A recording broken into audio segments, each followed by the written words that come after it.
আপনি এখন মারা গেলে মানুষ আপনার মোবাইলে চেক করে দেখবে এটাতে গান আছে, সিনেমা আছে।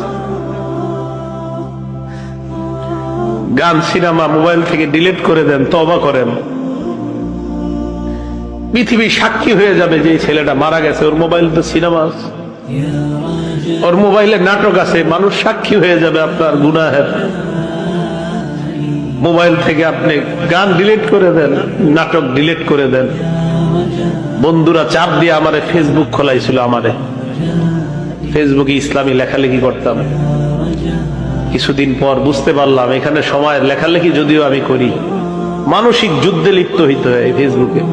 মানুষ পক্ষে লেখে, বিপক্ষে লেখে। পার্মানেন্টলি আমি ডিলিট করে দিছি, আমার কোনো ফেসবুক নাই। আমার জীবন কি চলে না বলেন? চলে, আগের চেয়ে ভালো চলতেছে। আমি যুবক ভাই যারা আছেন, যাদের মোবাইলে গান আছে, আপনি একবার ভাবেন আপনি মারা যাওয়ার পর আপনার মোবাইল তো আপনার অন্যরা চেক করবে, যারা আপনার খুব ভালো জানে, চেক করে দেখবে ওখানে গান, সিনেমা, নাটক, এমন অশ্লীল কিছু আছে কল্পনাও করতে পারবে না। ছি ছি, ওর মোবাইলে এগুলো, এটা কল্পনাও করতে পারবে না। আবু ওয়াইল মাথাটা নিচের দিকে দিয়ে বলে যে গান অন্তরে মুনাফিকি সৃষ্টি করে, গান নেফাক সৃষ্টি করে।